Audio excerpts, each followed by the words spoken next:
উভয় নবীর হাতে হাত দিয়েছে। নবী যখন ইমামতি করে আবু বকর নবীকে ইক্তেদা করে নামাজ পড়ে, আব্দুল্লাহ ইবনে উবাইও পড়ে। নবী যখন ইমামতি করে আব্দুল্লাহ ইবনে উবাইও নবীকে ইক্তেদা করে নামাজ পড়ে, আব্দুল্লাহ ইবনে উবাইও পড়ে, সিদ্দিক আকবরও পড়ে। নবী পাক হাজিয়ে যাবে, রাসূলুল্লাহর সাথে আল্লাহর কাবাকে তওয়াফ করতে লেগেছে। নবী আগে রয়েছে, নবী পাকের পিছনে আব্দুল্লাহ ইবনে উবাই রয়েছে, নবী পাকের পিছনে সিদ্দিক আকবরও রয়েছে। নবীর সাথে দুজনেই তওয়াফ করছে, আরো সাহাবারা রয়েছে। এ যুবকেরা, আল্লাহ নবী জিহাদের ময়দানে যাবে, আবু বকর সিদ্দিকও রয়েছে, আব্দুল্লাহ ইবনে উবাইও রয়েছে। নবী পাক ইসলামের জন্য মাল চাইছে, আবু বকর সিদ্দিকও দান করছে, আব্দুল্লাহ ইবনে উবাইও দান করছে। নবী পাক মদিনা নববী শরীফে ওয়াজ করছে, ওই নবীর মজলিসে আব্দুল্লাহ ইবনে উবাইও বসে রয়েছে, সিদ্দিক আকবরও বসে রয়েছে, নবী পাকের সাহাবীরাও বসে রয়েছে। এ যুবকেরা, সিদ্দিক আকবরের মুখে দাড়ি, মাথায় টুপি, পরনে জুব্বা পাগড়ি রয়েছে। আব্দুল্লাহ ইবনে উবাইয়েরও মুখে দাড়ি, মাথায় টুপি, পরনে জুব্বা পাগড়ি রয়েছে। কিন্তু আবু বকর সিদ্দিক দুনিয়া থেকে জান্নাতের সার্টিফিকেট পেয়ে গেল, আর আব্দুল্লাহ ইবনে উবাই জান্নাতের ঘোষণা পেল। কি বলছি শুনছেন তো? দাড়ি তো দুদিকে, টুপি তো দুদিকে, নামাজ তো দুজনারই, হজ তো দুজনারই, যাকাত তো দুজনারই, জিহাদ তো নবীর সাথে দুজনাই করেছে, নবীর মজলিসে দুজনাই বসে ওয়াজ শুনেছে। একজন দুনিয়া থেকে জান্নাতের সার্টিফিকেট পেয়েছে, আর একজন জাহান্নামের খবর পেয়েছে। কেন ভাই? আমি ওয়াজগুলো কেন করছি বুঝতে পারছেন? আমার ভেতরে আগুন জ্বলছে। বাবরি মসজিদ চলে গেছে এই গাদ্দার মৌলভী সাহেবদের জন্য। আজকেও যে কেন্দ্রীয় সরকার জোর করে মসজিদ মাদ্রাসাকে দখল করছে না, এ সব কিছুর পিছনে একদল মুনাফেক গাদ্দার মুফতি মৌলানা আছে। শুনছেন না শোনেন নেই? এসব হারামখোর বদমাইশগুলো বিভিন্ন জায়গায় গিয়ে হাক্কানি ওলিদের দরবারগুলোকে টুকরো টুকরো করে নিজেরা নিজের একটা দল তৈরি করছে, বড় শক্তিটাকে ভেঙে দিচ্ছে। শুনছেন না শোনেন না? এজন্যই বলছি, মুনাফেকদের থেকে যদি বাঁচতে পারো তোমাদেরকে কেউ মিটাতে পারবে না। আর মুনাফেকের পাল্লা যদি পড়ো, মুনাফেকে নিয়ে যে পুরো রেডি করে শুইয়ে দেবে, তোমাকে জবাই করে দেবে। তাই আমি সতর্ক করার জন্য ওয়াজ করছি। আমার বাপ ভাইদের অসুবিধা হচ্ছে নাকি? তাহলে আমাকে বলুন, সিদ্দিক আকবরের নামাজ রয়েছে, আব্দুল্লাহ ইবনে উবাইয়েরও আছে। সিদ্দিক আকবর রোজা রেখেছে, আব্দুল্লাহ ইবনে উবাইও করেছে। সিদ্দিক আকবরের দাড়ি টুপি জুব্বা পাগড়ি আছে, আব্দুল্লাহ ইবনে উবাইয়েরও আছে। সিদ্দিক আকবর নবীর সঙ্গে হজ করেছে, আব্দুল্লাহ ইবনে উবাই নবীর সঙ্গে হজ করেছে। সিদ্দিক আকবর নবীর সঙ্গে জিহাদে গেছে, আব্দুল্লাহ ইবনে উবাই নবীর সঙ্গে জিহাদে গেছে। আব্দুল্লাহ ইবনে উবাই কোরআন ঘোষিত জাহান্নামী, সিদ্দিক আকবর নবীর ঘোষিত জান্নাতি। কারণ কি বলেন? কারণ কি? হ্যাঁ, তাহলে এরকম আব্দুল্লাহ ইবনে উবাই আর এরকম সিদ্দিক আকবর, মানে দুই কাতারের লোক আজও আছে না নাই? আজও সিদ্দিক আকবরের কাতারের লোক আছে, আজও আব্দুল্লাহ ইবনে উবাইয়ের কাতারের লোক আছে না নাই? দুদিকেই দাড়ি থাকবে, দুদিকেই টুপি থাকবে, দুদিকেই নামাজ থাকবে, দুদিকেই কোরআন শিক্ষা, দুদিকেই হজ, দুদিকেই যাকাত, দুদিকেই দান, দুজনেই বলবে ইসলাম ইসলাম ইসলাম। কিন্তু একজন এখান থেকে বলবে, একজন এখান থেকে বলবে। শুনছেন তো? এ বলাটা বলা নয়, এ বলাটা বলা। কেন? বেলাল হুজুর এখান থেকে বলতো না, এখান থেকে বলতো। এই বেলাল হুজুরকে রড ঠিককে ঠিককে হুজুরের জিভ ফেটে গেছিল, জানেন তো নাকি? উমাইয়া বলে এক শয়তান বেলাল হুজুরকে খরিদ করে নিয়ে যখন বেলাল হুজুর রসুলকে মেনে নিলেন, খবর পাওয়ার পর রড গরম করে ছ্যাঁকা দিত ঠোঁটে, যে মোহাম্মদকে ডাকবি না সাল্লাল্লাহু, আল্লাহকে ডাকবি না। এরম বলতে বলতে ঠেকা ঠেকাতে একবার জিভে লেগে গেল। গরম রড লাগাতেও বেলাল হুজুরের জিভ পুড়ে গেল বা ফেটে গেল। এজন্য বেলাল হুজুরের উচ্চারণ বুঝতে পারছেন না? আল্লাহর কাছে ঠিক, আমাদের শোনাতে ভুল ভাই। এর হুজুরদের সামনে কথা বলতে গেলে বুঝে বলতে হবে। কেন? আমি বেলাল হুজুরের পায়ের জুতো ধুলো হতে পারিনি। আহারে, কোথাকারের মানুষ কোথায় এলো? একটা গোলাম ছিল, হুজুর মাফ করবেন বুঝাবার জন্য বলছি, একটা গোলাম ছিল, কিন্তু আকার কদমে যাবার পর পৃথিবী শ্রেষ্ঠ মানুষ হয়ে গেল। জোরে বলুন সুবহানাল্লাহ। আমি সেই নবীর বংশে জন্ম নিয়েও আমাকে বলতে হচ্ছে যে বেলাল হুজুরের পায়ের জুতোর ধুলো আমি নয়। কেন? উনি আমার নবীর কদমের কাছে বসে নবীর দিন শিখেছে, নবীকে দেখেছে। জোরে বলুন সুবহানাল্লাহ। ওনার বিশাল কিছু সার্টিফিকেট ছিল নাকি? মিশর থেকে পড়ে এসেছিল নাকি? এখন সব মিশর থেকে পড়ে এসছে, পড়ে এসে বলছে আমার নবী নাকি নাউজুবিল্লাহ। কিভাবে বলি সব কথাগুলো, কিভাবে বলি? আপনাকে যদি বলা হয় রাখাল, আপনি মেনে নেবেন? হ্যাঁ, কষ্ট হবে না? যদি সত্যিও আপনি গরু ছাগল চড়ান, তারপরও আপনার মধ্যে প্রেস্টিজে লাগবে না? লাগবে না? মনে দুঃখ হবে না? হবে না? যে লোক সমাজে বলে ফেললি কি আপনি কে, একটা রাখালি যদি বলে অসুবিধা কি হচ্ছে আপনার? তারপরও আপনার প্রেস্টিজে লাগছে। হ্যাঁ, আর আমি একটা ছাগল পুষেছিলাম, দেখেছেন আপনারা তো সোশ্যাল মিডিয়ায়। উদ্দেশ্য ছিল কোরবানি দেবো। ছাগলটাকে নিয়ে একটু বিকালে বিকালে ঘরে থাকলে নিয়ে যেতাম মাঠে, ও আমার সাথে ঘুরতো। এখন ওটা নিয়ে যদি কেউ আমাকে বলে এখন আপনাদের কাছে যিনি হজ করতে আসছেন তিনি ছাগলও চড়ান, এই আমার প্রেস্টিজে লাগবে না? লাগবে না? তাহলে আমার যদি প্রেস্টিজে লাগায় এই হজটা যদি হয়, এই কথা কি আমার নবীর সামনে বলা যায়? কথা বলেন। আজকাল সব মুফতি মৌলানা বেরিয়েছে, তারা হজ করতে করতে বলছে নবীরা সব গরু ছাগল চড়াতো। এই কথাটা কি বলা মানায়? আল্লাহ পাক কোরআনে আয়াত নাযিল করে দিলেন, আমার হাবিবের মাননেওয়ালারা, হে ঈমানদারেরা, তোমাদের গলার আওয়াজ যদি আমার হাবিবের গলার আওয়াজের থেকে এক যারা পরিমাণ উঁচু যদি হয়ে যায়, আমি আল্লাহ তোমাদের আমলকে বরবাদ করে দেব।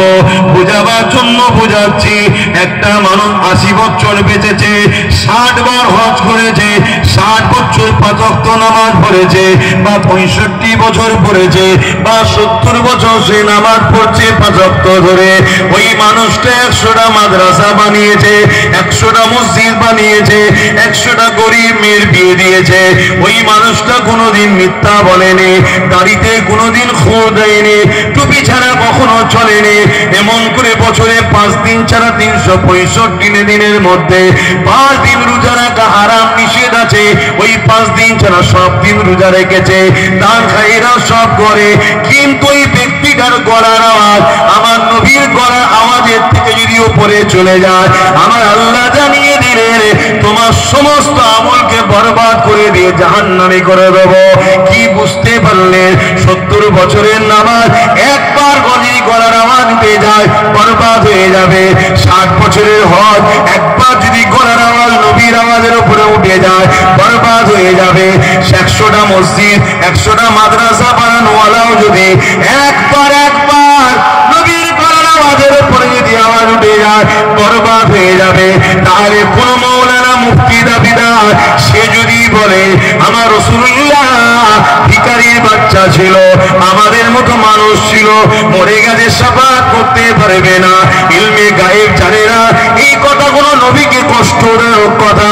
এই নবী বলে দিলেন আমার ভয় হয় আখিরি জামানাতে আমার উম্মতেরা শিরক করে ধ্বংস হবে না, আমাকে কষ্টদায়ক কথা বলার জন্য আল্লাহ তাদের উপরে আযাব দিয়ে ধ্বংস করে দেবে। তাই আমার ভয় হয় তারা আমাকে কষ্টদায়ক কথা বলবে। এখন বলুন তো দেখি, ওই মজলিসে যদি কেউ বসে বসে এই কথাগুলো শুনে প্রতিবাদ না করে, শরিয়াত বলছে ওর ঈমান থাকবে না। শুনছেন? যে বলছে ও বেটা তো বেঈমান হলো, ওর ওয়াজ শুনে যতজন চুপ করে বসে থাকবে সব কটার ঈমান যাবে। তাহলে আপনি কি ওয়াজ শোনা বন্ধ করে দেবেন? ওটাও হবে না, কেন আপনাকে দিন শুনতে হবে, জানতে হবে, শিখতে হবে। তাহলে আপনাকে কি করতে হবে? আপনাকে ফলো করতে হবে। এ নবীর সঙ্গে আমাদেরকে জুড়তে চাইছে না কাটতে চাইছে? কথা মাথায় ঢুকছে? তার কথাতে তার চালচলনে দেখতে হবে নবীর সাহাবাদের ঘরে সম্মান করছে না তাদের উপরে বুকস আছে, রাগ আছে, ঘৃণা আছে, আহলে রাসূলদের উপরে মহব্বত আছে না ঘৃণা আছে। দেখতে হবে। কত বড় মুফতি দেখবেন পরে, কত বড় আলেম দেখবেন পরে, আগে এটা দেখতে হবে। শুনছেন তো নাকি?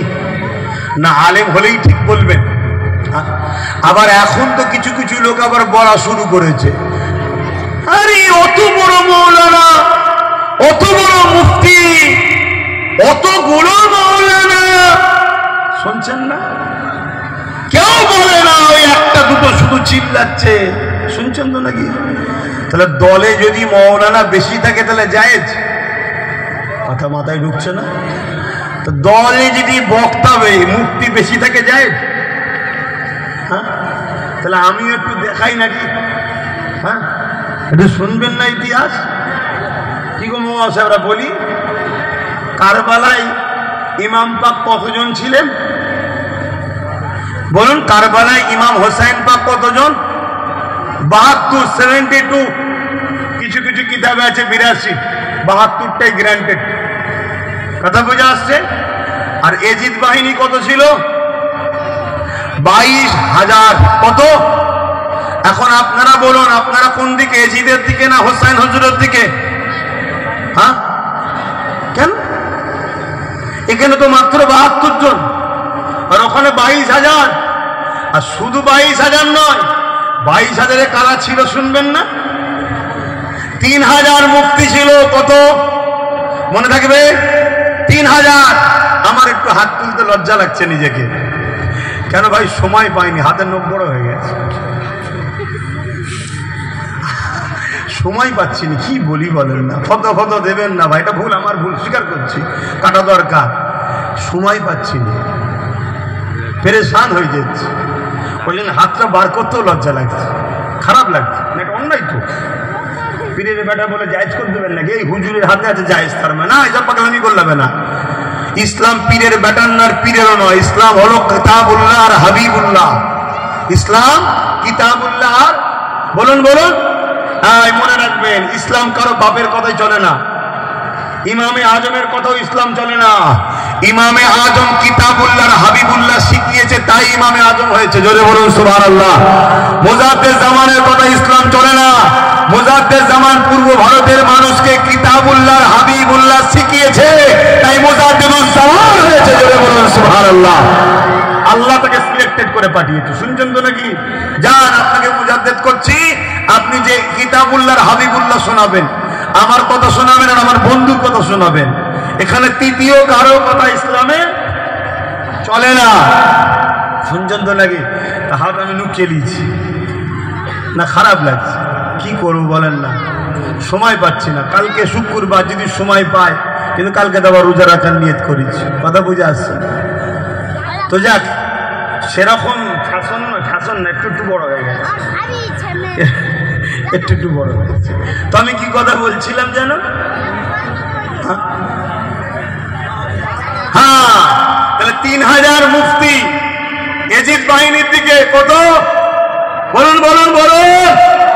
3,000 হাফেজে কোরআন ছিল এজিদ বাহিনীতে, 3,000। আর আলেম কত ছিল শুনবেন না? 7,000 আলেম ছিল, সব মিলিয়ে 13,000।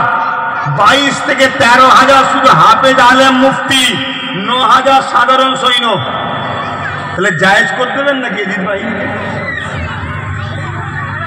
আমি আবার বললাম, পুরো পৃথিবী যদি একদিকে দাঁড়িয়ে যায়, আপনি যদি ঈমানদার আর মুমিন মুনাফিক বাঁচতে চান, আপনাকে মুহাম্মদ রাসূলকে নিয়ে আসতে হবে। জোরে বলুন সুবহানাল্লাহ। মুহাম্মদ রাসূল হলো মুমিন আর মুনাফিকের বিচখানে পার্থক্য করার জন্য আল্লাহর দরবার থেকে এসেছে। জোরে বলুন সুবহানাল্লাহ। যার দিলে নবী নাই, যার দিলে রাসূল নাই, সে যেই হোক, আপনার গ্রামের ওই সাধারণ ভ্যান চালানো, খেটে খাওয়া দিন মজুরি গরিবের পায়ের জুতো ধুলোও হতে পারবে না, যদি ওটা ইমানদারের জুতো হয়। আকীদা ঠিক করুন, আকীদা ঠিক করুন। আজকে আপনি ভুল রাস্তায় আছেন, আপনার লাইফে গুনাহ আছে, আল্লাহ চাইলে আপনাকে পরিবর্তন করে দিতে পারে। জোরে বলুন সুবহানাল্লাহ। কিন্তু আমার নবীর সামনে যারা গুস্তাখি করে, আল্লাহ বলছে আমি তাদেরকে হিদায়েতের রাস্তা দেখাই না। এই হিদায়েত কে দেয়? জোরে বলুন। আল্লাহ যদি কাউকে বলে হিদায়েত করবো না, হিদায়েত হতে পারবে? আর আল্লাহ যদি কাউকে বলে হেদায়েত দেবো, সে যেখানেই থাকুক পরিবর্তন হবে না? হবে না? তাহলে রাসূলের বিরোধী যারা করে, গুস্তাখি করে, নবীর শানে কটু কথা বলে, এদের ঘরে আল্লাহ বলেছে আমি হিদায়াতের রাস্তা দেখাই না। আর এটাও শুনে রাখেন, কিয়ামতের দিনে আমার আল্লাহ এমন এমন লোককে জান্নাতে দেবে যাদেরকে দেখে ওই এলাকার সবাই থাকবে তো, তারা সব অবাক হয়ে যাবে যে এই লোকটা জান্নাত যাচ্ছে কি করে? এ তো সারা জীবন গুনাহ করেছিল, এ তো বদমাইশ ছিল, এ তো জুলুম করত রে। একে অপরের মুখ চাচাই করবে, কিন্তু আমার আল্লাহ তাকে হিদায়েত করে পরিবর্তন করিয়ে তাকে জান্নাতি বানাবে। জোরে বলুন সুবহানাল্লাহ। কেন? তার হৃদয়ে নবীর প্রেম ও আদব ছিল, তার জন্য তাকে আল্লাহ পরিবর্তন করে দিয়েছে। আবার এমন এমন লোক জাহান্নামে যাবে, তাদেরকে দেখে বড় আফসোস, আমরা জানতাম তো ফেরেশতার থেকেও বড় আল্লাহর ওলি, এ জাহান্নামে যাচ্ছে কেন রে? শুনছেন না শোনেননি? কিন্তু তার মধ্যে বুকজে রাসূল ছিল।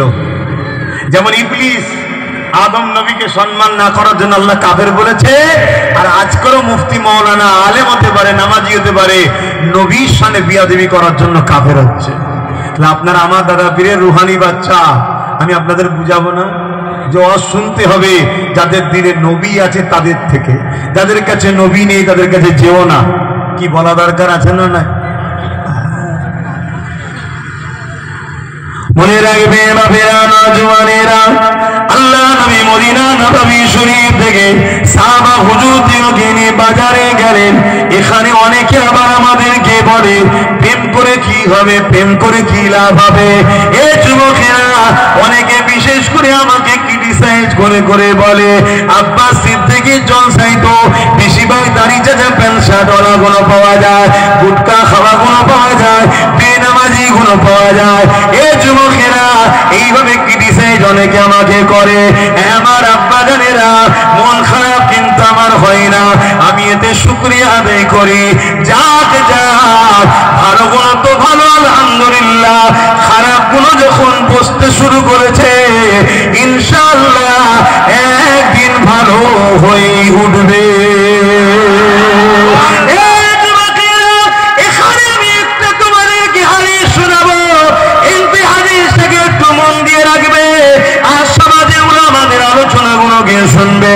অনেকে দেখবেন রাগ করতে করতে, এইভাবে ওয়াজ করতে করতে বলে শুধু নবী নবী নবী নবী করলে হবে, নবী নবী নবী নবী শুধু করলে হবে। এইভাবে ভাষা বলা যাবে না, এটা বিয়াদবের নমুনা। তুমি এটা বললে কত সুন্দর হতো, তুমি নবী নবী করো, কত সুন্দর কথা, ভালো কথা। তোমার নবী নামাজ পড়তে ভালোবাসতো, তুমি নামাজ পড়ো নবী খুশি হবে। তোমার নবী রোজা রাখতে ভালোবাসতো, তুমি রোজা রাখো নবী খুশি হবে। তোমার নবী দাড়ি রাখতে ভালোবাসতো, তুমি দাড়ি রাখো নবী খুশি হবে। এইরকম তো বললে কত সুন্দর হতো, তা না বলে এইরকম বক্তব্য দেয় শুধু নবী নবী নবী নবী করলে হবে। তার মানে ওর দিলে কিন্তু নবীর জন্য বুকস রয়েছে। বুকস বোঝেন তো? ঘৃণা, রাগ। কেউ কেউ নবী নবী করে, ও শুনে রাগ হয়। বিশেষ করে আমরা নবী নবী করি না, এতে অনেকের রাগ হয়। শুনছেন তো নাকি? তাহলে আমি একটুখানি আপনাদেরকে শিখাবো না যে নবী নবী করেও লাভ না লস? জোরে বলেন। হ্যাঁ, নামাজ যদি কেউ কাজা করে ও পাপী গুনাহগার, আল্লাহকে হিদায়াত করুক, বলুন আমিন। ও যদি সেজদায় পড়ে কেঁদে আল্লাহর কাছে ক্ষমা চায়, আল্লাহকে মাফ করে দেবে। আমি যুবকদের বলবো আল্লাহকে সেজদা করো। যে কপাল আল্লাহর কাছে পড়ে, ওই কপাল আল্লাহ অন্য কারো কাছে ফেলবে না। জোরে বলুন সুবহানাল্লাহ। কিন্তু এর মানে এটা নয় যে নবী নবী শুধু করলে হবে, এ কথা বলা মানাই না। হ্যাঁ, নবী নবী করা মানে ঈমান, নামাজ পড়া মানে আমল। ওর ঈমান আছে, আমল নেই।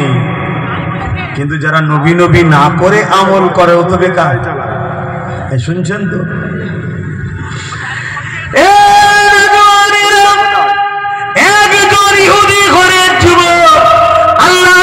মদিনার বাজারে দেখতে পেয়ে গেল।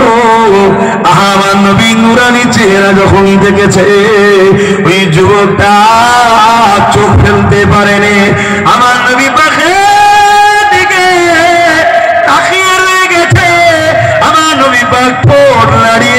সাহাবাদের সঙ্গে বা দোকানদারের সঙ্গে কথা বলে, নবী পাকের দুই ঠোঁটের পিছখান থেকে আরে যখনই তার মোবারক দেখা যায়, মতির চমকে নাই নূর ঝরতে থাকে।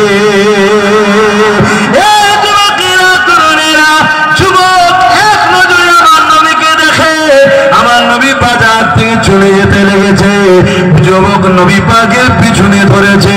যুবক কিন্তু কোনো মুসলমান ঘরের ছেলে নয়, ইমানদার ঘরের ছেলে নয়, নবীকে মাননেওয়ালা ঘরের ছেলে নয়, বা যুবকটা নবীর উপরে ইমানও তখন আনেনে, কিন্তু নবী পাকের নুরানি চেহারা ওই ওয়াদ্দুহা মুখরাকে দেখে, চেহারায় ওয়াদ্দুহাকে দেখে দিবানা হয়ে গিয়ে আমার রাসূলুল্লাহর পিছন ধরেছে। নবী আমার হুজরা মোবারকে চলে গেল, যুবক অপেক্ষা করতে করতে চলে গেছে। পরের দিন খোঁজ নিয়ে নবী পাকের মদিনা নববী শরীফের কাছে এসেছে। আল্লাহ নবীকে দূর থেকে দেখে, আবার নবী হুজরার মধ্যে ঢুকে যায়, আবার যুবক অপেক্ষা করে ঘরে চলে যায়। কিন্তু যুবকের দিল ছটফট করতে লেগেছে, সর্বসময় দেখা যাবে কি করলে। এই যুবক আগিয়ে এসে আমার রাসূলুল্লাহকে বলতে লেগেছে, আমি আপনার কাছে একটা বড় আরজ নিয়ে এসেছি, আপনাকে দেখে মনে হচ্ছে আপনি কোন ভালো মানুষ, আমার কথাটা আশা করছি আপনি রাখবেন। আল্লাহ নবী মুচকি এসে বললেন, কি আরজ বলো। ওই সময় যুবক বলল, আমি ইহুদি ধর্মের ঘরের ছেলে, আমার বাবা ইহুদি ধর্মের একজন পণ্ডিত, অর্থাৎ ইহুদি ধর্মের কিতাবী আলেম ছিল। এই যুবকেরা ইহুদিরা আমার নবীর আসার আগ পর্যন্ত যারা মুসা নবীকে মেনেছে, উযাইর নবীকে মেনেছে, তারা সবাই হলো আল্লাহ পাকের জান্নাতি।